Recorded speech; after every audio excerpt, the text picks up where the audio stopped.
हरे कृष्णा। राधे राधे। हम सभी साधक वैदेही की आत्मकथा श्रवण कर रहे हैं। भाग 140 गतांग से आगे।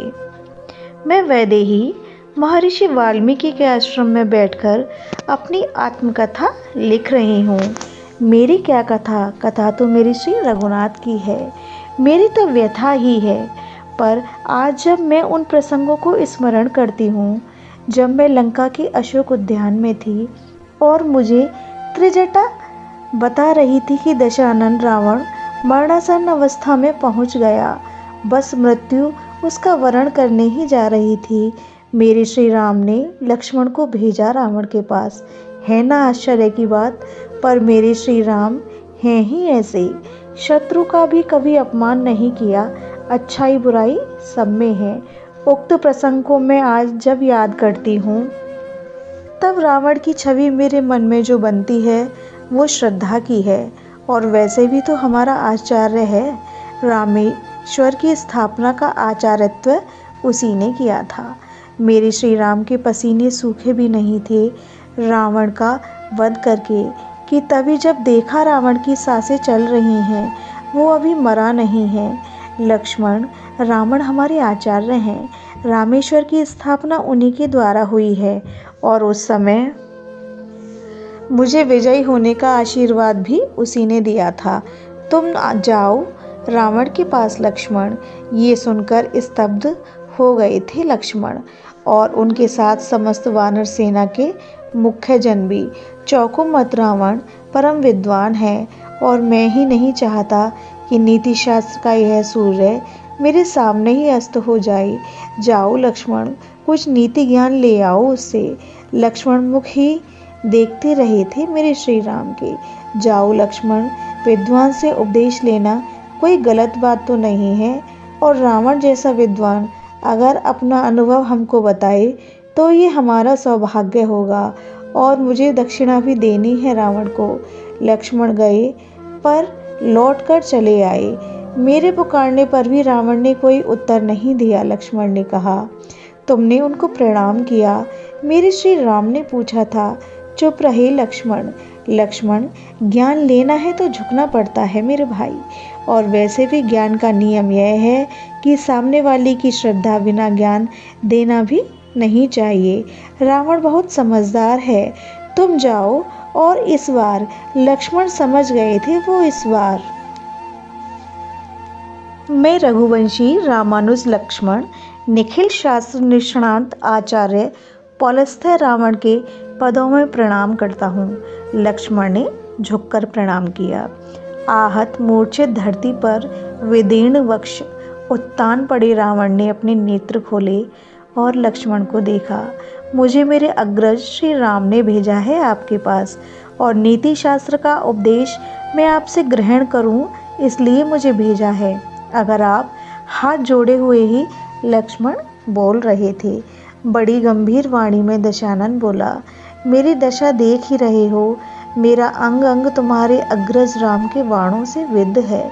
हे लक्ष्मण, मैं बोलने में भी पीड़ा का अनुभव कर रहा हूँ। मेरी इंद्रियां शिथिल हुई जा रही हैं। बस मैं तो अब जा ही रहा हूँ तुम्हारे अग्रज के धाम वैकुंठ। पर एक इच्छा थी, इसलिए मेरे प्राण रुके हैं। रावण ने अवसर नहीं दिया लक्ष्मण को कि वो पूछे क्या इच्छा। रावण कहता गया, मैं उन इंद्रिवर तुम्हारे अग्रज श्री राम को एक बार जी भर के देखना चाहता हूँ। कुछ देर रुककर फिर बोलना शुरू किया। ठीक है, तुम नीति सीखने आए हो मेरे पास। फिर हंसा रावण। ठीक है, तुम्हारे राम ने मेरे पास तुम्हें भेजा है।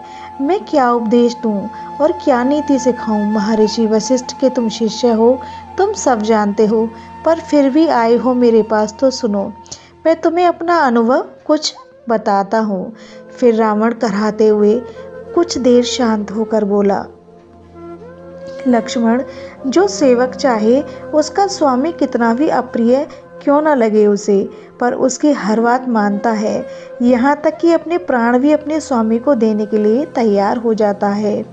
तो ये सब मात्र भय से संभव नहीं है लक्ष्मण। तुम्हें क्या लगता है ये सब राक्षस मेरे भय से ही मेरे लिए कार्य करते थे? नहीं, भय से व्यक्ति कब तक किसी की चाकरी कर सकता है। लक्ष्मण, मैंने इन सब की सुविधा का ख्याल रखा, हर सुख मैंने इनको सबको दिया, और इससे भी बड़ी बात, मैंने इन्हें स्वतंत्रता दी, कुछ भी करने की स्वतंत्रता।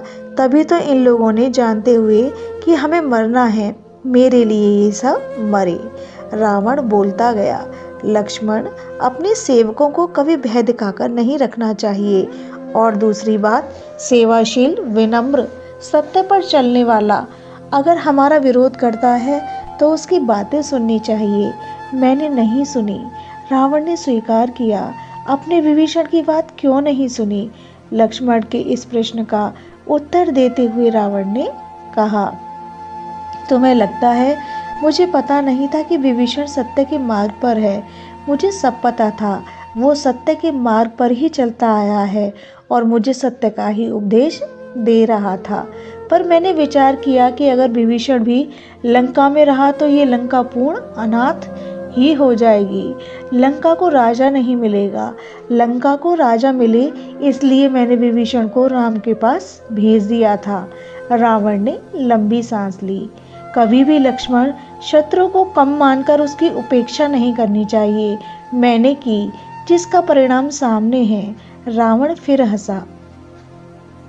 तुम लोग आ गए थे लंका के सुवेल पर्वत पर मैं मंदोदरी के साथ राग रंग में ही व्यस्त रहा। ये राजा की प्रजावत्सलता नहीं थी, जिसका परिणाम देखो। रावण बोले ही जा रहा था, पर रावण को कष्ट हो रहा था। अब वो कुछ देर चुप रहा, फिर कराहते हुए बोला, लक्ष्मण, सदैव सफलता ही कल्याणकारी नहीं होती। कभी कभी असफलता भी जीवन में कल्याण के मार्ग खोल देती है। लक्ष्मण ने ये सब बात सुनी, वो चौंके, रावण के समीप गए। मतलब क्या है आपका रावण? मतलब ये कि मैं जब तक था तब तक मैंने तुम्हें लोगों को अपनी लंका में प्रवेश करने नहीं दिया, पर अब मैं जा रहा हूँ तुम्हारे वैकुंठ, रोक सकोगे? कह देना अपने राम से, रोक सको तो रोक लो। हम लोग जय और विजय ही तो हैं, नारायण के अनादि पार्षद। रावण फिर हंसा। लक्ष्मण के नेत्र सजल हो गए थे। आचार्य, अब मेरे मन में आपके प्रति सच्ची श्रद्धा जागी है, तो बोलो, विजयी कौन हुआ, राम या रावण? फिर हंसा रावण। मैंने रामेश्वर की स्थापना के समय आपको प्रणाम किया तो था, पर उस समय मेरे अग्रज श्री राम प्रभु के कहने पर, हे आचार्य रावण, अभी भी मैंने आपको प्रणाम किया, मेरे पूज्य अग्रज के कहने पर अब मैं आपको सच्ची श्रद्धा से प्रणाम निवेदित करना चाहता हूँ। लक्ष्मण ने हाथ जोड़कर रावण के सामने सिर झुकाया। लक्ष्मण, अब मैं बोल नहीं सकता, मेरा शरीर अब बोलने की हिम्मत नहीं कर रहा। पर एक बात ध्यान से सुनो, जीवन में सबसे महत्वपूर्ण कार्य को पहले करो, छोटे छोटे कार्य को ज़्यादा महत्व मत दो, बड़े कार्य करो, बड़े कार्य के लिए छोटे कार्यों को त्याग दो। हाँ लक्ष्मण। रावण चुप हो गया। इतना बोलकर अपनी कोई महत्वाकांक्षा अधूरी रह गई है।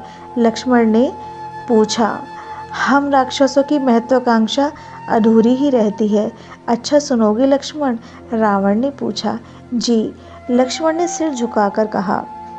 इशारे से अपने और पास बुलाया लक्ष्मण को। रावण ने, उसकी आवाज़ अब धीमी हो रही थी, उसका शरीर शिथिल हो रहा था। लक्ष्मण, मैं खारे समुद्र को मीठा करना चाहता था, मेरी ये बड़ी महत्वाकांक्षा थी। ओह, लक्ष्मण चौंक गए। ये आप कर सकते थे, व्यक्ति अगर चाहे तो उसके लिए कुछ भी असंभव नहीं है। रावण ने कहा। पर कैसे? रावण ने बताया, मैं सागर को अनेक भागों में विभक्त करके उसे बांध देता, एक एक भाग के जल को सूर्य की किरणों से खौलाकर उसे भाप बना देता, उसका जितना नमक था उसका पर्वत खड़ा कर देता और भाप को पानी बनाकर पुनः उसी समुद्र में ही भर देता। रावण ने ये कहते हुए लक्ष्मण की ओर देखा। लक्ष्मण की आंखें चकित भाव से देख रही थी रावण को। ओह, इतना महान कार्य आपने क्यों नहीं किया राक्षस राज? यही तो, बड़े कार्य को छोड़कर क्षुद्र कार्य में अपनी ऊर्जा लगा दी मैंने। रावण दुखी स्वर में बोला। और कोई महत्वाकांक्षा? लक्ष्मण का प्रश्न था। हाँ, एक और। रावण बोला, मैं स्वर्ग तक जाने की सीढ़ी बनाना चाहता था, रावण ने कहा। लक्ष्मण हंसे। ये तो संभव नहीं है। मैंने कहा ना, असंभव कुछ भी नहीं है लक्ष्मण। पर ये आप कैसे करते? लक्ष्मण ने जानना चाहा। हाँ, मैं जानता हूँ।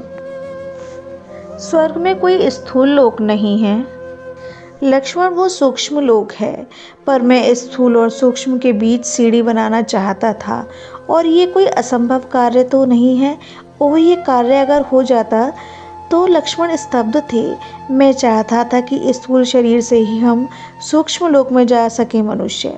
हाँ, उस समय हो सकता है स्थूल शरीर यहीं रह जाए, पर सूक्ष्म शरीर से ही स्वर्ग का भोग कर वापस आ सके, ऐसी व्यवस्था। पर पुण्य से नहीं, शक्ति बल से, संकल्प बल से। रावण बोला। मैं पापी और पुण्यात्मा का भेद मिटाना चाहता था, पर इससे तो पृथ्वी पर राक्षस मात्र ही रह जाते।